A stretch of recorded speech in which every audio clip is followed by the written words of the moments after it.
Today, my beautiful wife Stephanie and myself are out on the waters of Beaufort, South Carolina. We're out here to set out 4 crab pots with you guys today to see if we can locate some blue crabs. We've already got the crab pots set it up or baited up with fresh bait. They're fish carcasses. We got some black drum carcasses, some pinfish, spot tail bass carcasses, and we're going to set these pots and see if we can come up with some locations on some crabs today. We've been testing the waters and we haven't been catching a lot of crabs, so I guess we're going to be looking for some new spots today. All right. The first one is one that we normally do pretty good in. It's right here in the mouth of this little Marsh Creek back in here, and we're going to set it out right here because I like this area because there's a lot of entrances from different sections of the river coming together right here. And I'm gonna back up a little bit here. Let's get that one on the right top right there, Steph. It's got that lighter weight on it since we're setting out in this creek.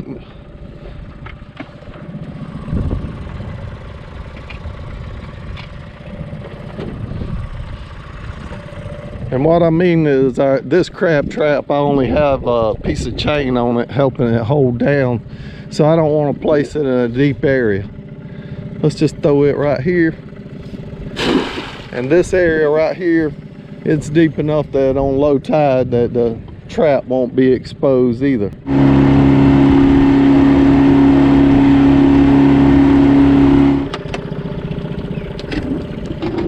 So we're gonna give this spot right here a try also.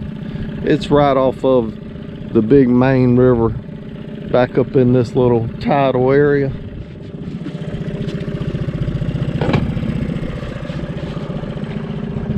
Get this boat positioned and turn back around so we can make sure we put this pot in the deeper part of the section of this little river through here.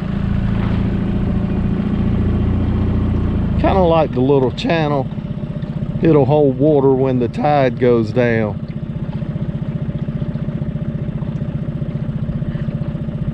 Tell me when you're ready, Oliver. I'm ready when you are. All right. Nice job, Steph. Our next pot, we're gonna try it right out here in this big section of this river here, and looks can be deceiving. Right in the center right here, there's a big oyster mound that comes up on low tide. So this area right here, it really isn't as deep as what it may seem. When you can see the waves starting to crash a little bit right there, that's where those oyster banks will be at. And there's a section right through here on low tide. The crabs and fish and stuff coming down the river gets kind of funneled through this section here, so we're gonna give it a try here. Pot number 3, yeah.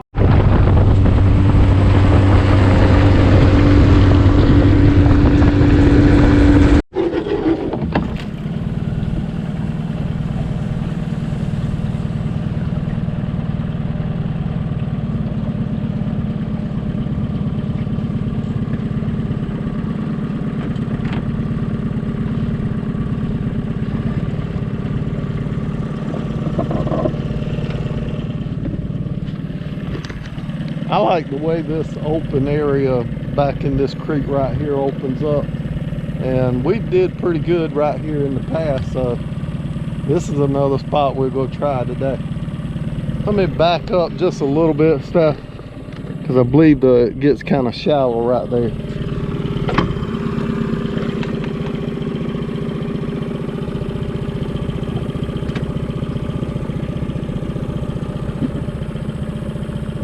Right there to your left would be good. Great job, Steph. All right, thank you. We'll be right back to pull them with you guys. Ready? I'm ready. Let's go. It's been about an hour and a half set the pot, so not really expecting a lot, but we'll see. We're hopeful and bored, so looking for something to do. Good thing to go check the crab pots. Well, we haven't been feeling good this week, and we think we've come down with the COVID, and we're trying to get out of the house just to get out and do something to get our immune system back up and running. And so, hey, say a little prayer for us, right?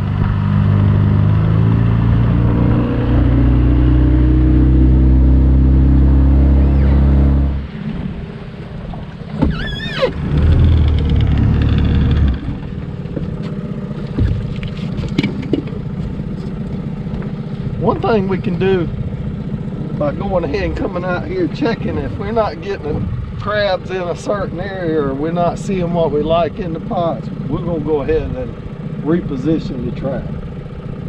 I think we should have, you know, at least 3 or 4 crabs in them by now. If not, we're going to move them. So that's a decent number right there. Yeah. For that time frame. You got 5 of them in there.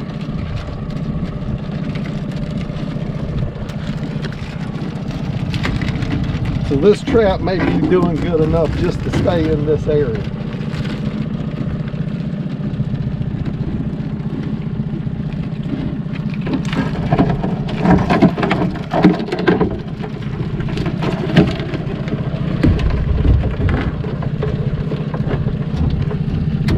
Okay, trying to hide under the gas tank.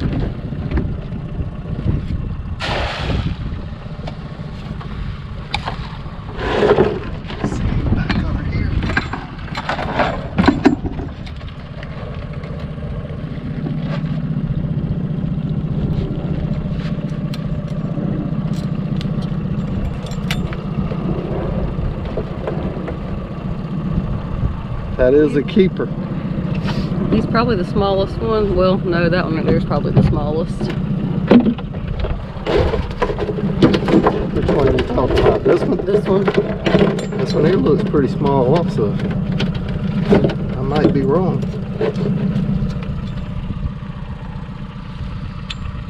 Just barely a keeper. Kind of a small crab to me though. I'm still gonna let it go. And you said which one? I was thinking this one was the smallest. From point to point? Point, yeah, his points are real short.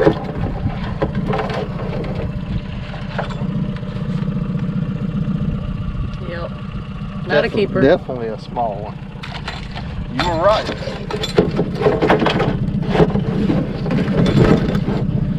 I did catch that on video too. I might have to like put that on repeat and play that a lot. What? You were right? It doesn't happen that often, so. We all know the feeling. Because I'm never right either. Because I would have swore that right there was a keeper. Yeah, I would have thought he was a keeper It's too. a hair off.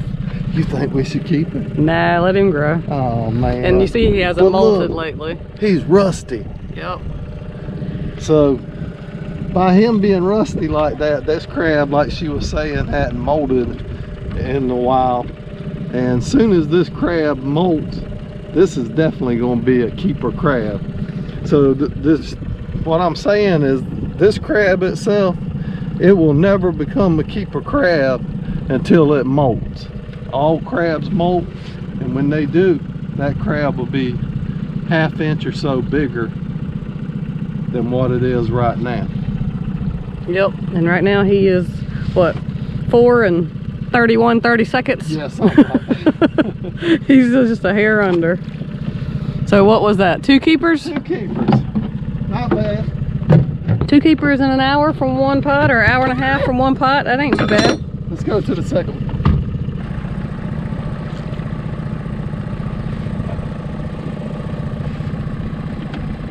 You want me to pull this pot? It's heavy. That's that one that has that 3/4 inch rebar on it. Shake that mud off some, Steph. Here, let me grab it.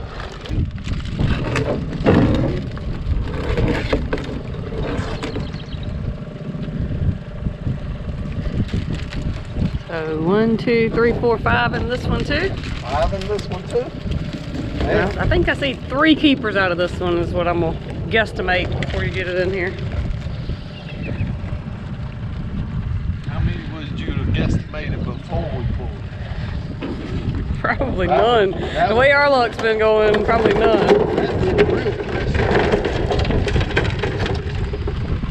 Man, that's a rusty one.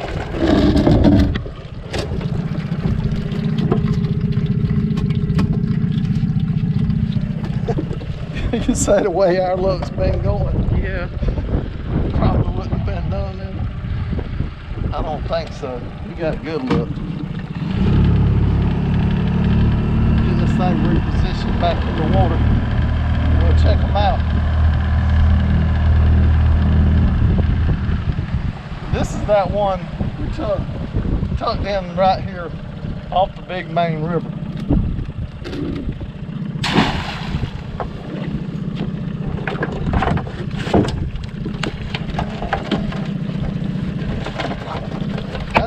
That's a nice guy.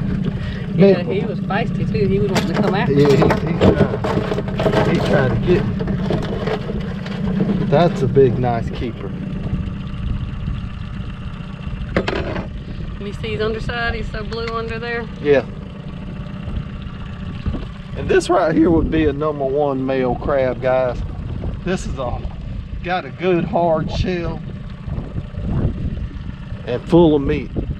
See that yellow tint to his shell, not real white looking. And the other thing you can do is grab them right here and just pinch on that shell. And if it's not real soft or spongy feeling, it's a good hard body shell. It means that he has already been molded for a while and he's back filled in and his shell is hard.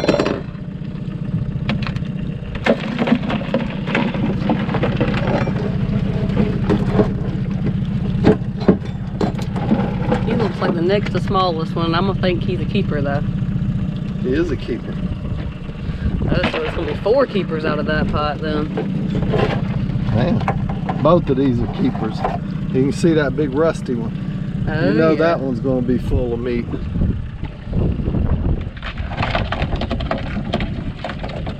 Because remember, when they're rusty like that, they hadn't molded in a while. So that meat is packed in that shell. Just give y'all a look. Make sure we're not cheating anybody out of the keeper crab. This is just a small little guy right there. Let's let him go right here, Steph.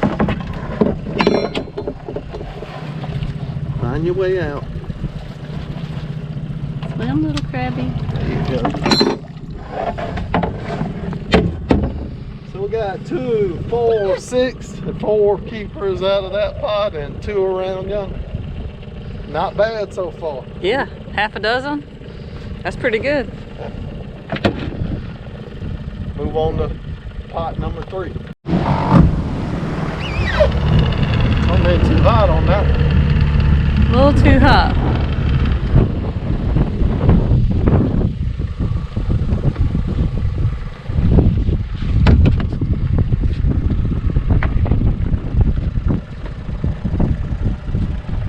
If you're ever going to be recreational crabbing here in South Carolina, make sure you're using yellow buoys on your crab pots to identify with your name and address. Now see this crab right here, we may need to relocate it. We only got 1 in it right now. That was the reason I wanted to come out and check it. Look at that bait in there. Nice fresh bait. Right. 1 keeper crab. At least the one that's in it is a keeper. Let's check him out and see since he's in here. Is he gonna make Yep, he's a keeper. I can pick him up by his points in there, so he's a keeper. Good. You found a new spot? Yeah, I've had some luck right here in the past, and I'm gonna drop one right here. See if we can catch some maybe coming out of these marsh creeks on this side. Catch the crabs running up the side of this bank. This area right through here where I'm at on high tide right here is probably 8 to 10 foot deep. So it'll be, you know, 2 to 3 foot over the trap on low tide.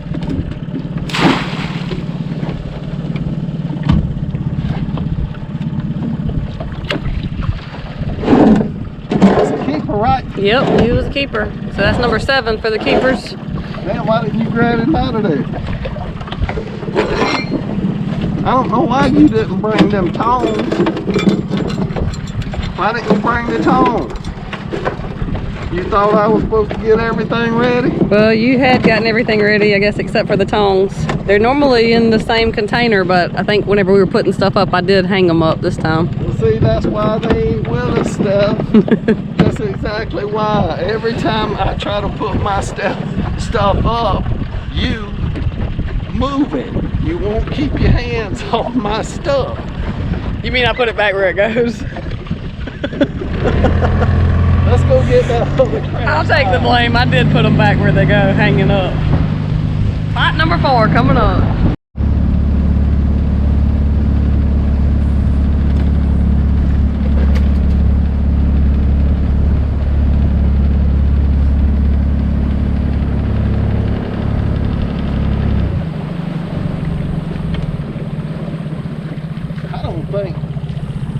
I don't think nobody knows where this home is. This is the honey hole, we hope. Yeah, we hope. We hope.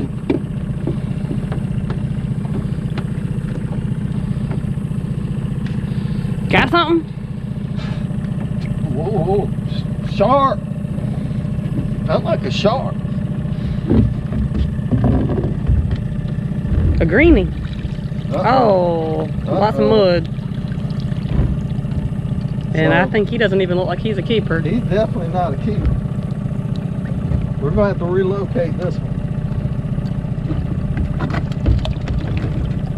And you can see how white-bodied that crab is also. Yeah, he's almost translucent. Yeah, even if he was big enough to keep, he wouldn't be worth keeping. He would be just not much meat in him at all.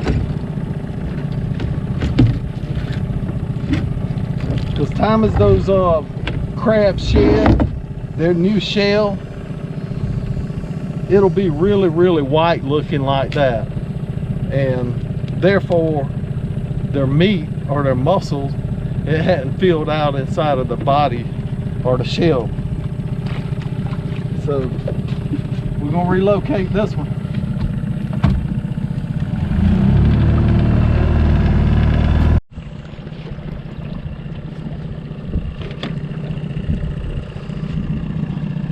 There's 1, 2, 3, 4. 4 main entrances coming into this spot right here. So let's try it right here. Remember the green trap. And don't ever worry about the color of your crab traps and stuff, guys. Blue crab are colorblind. It doesn't matter. You use whatever color makes you happy.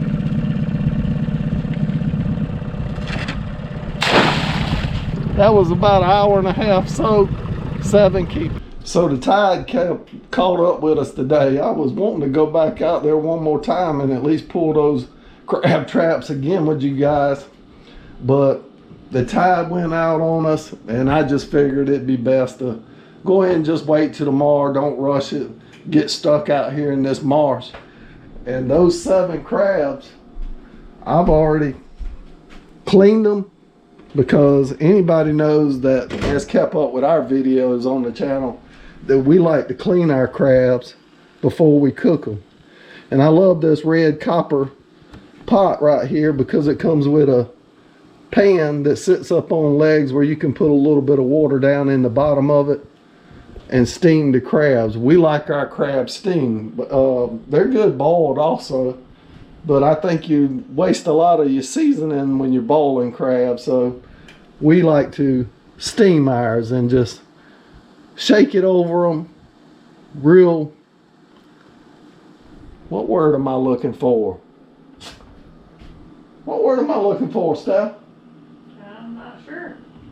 you know, just, you know, a reasonable amount of seasoning. We don't like to go overboard with our seasoning. And one of my favorite, I still say, is Old Bay. I don't try a lot of different seasonings to figure out which ones are the best, so I still stick with Old Bay. So I'm gonna be eating some crabs, maybe Steph also. Are you gonna eat some? Probably. Okay. She's already ate some ribs and stuff, but I knew, excuse me. I'm telling you, it's been kind of tough getting over this coughing and stuff, but we're on the uphill side of this thing, right, Steph? I hope.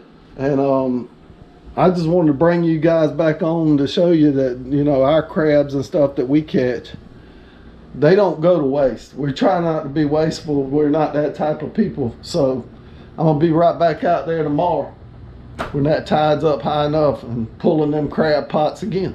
I wish this was smell-o-vision.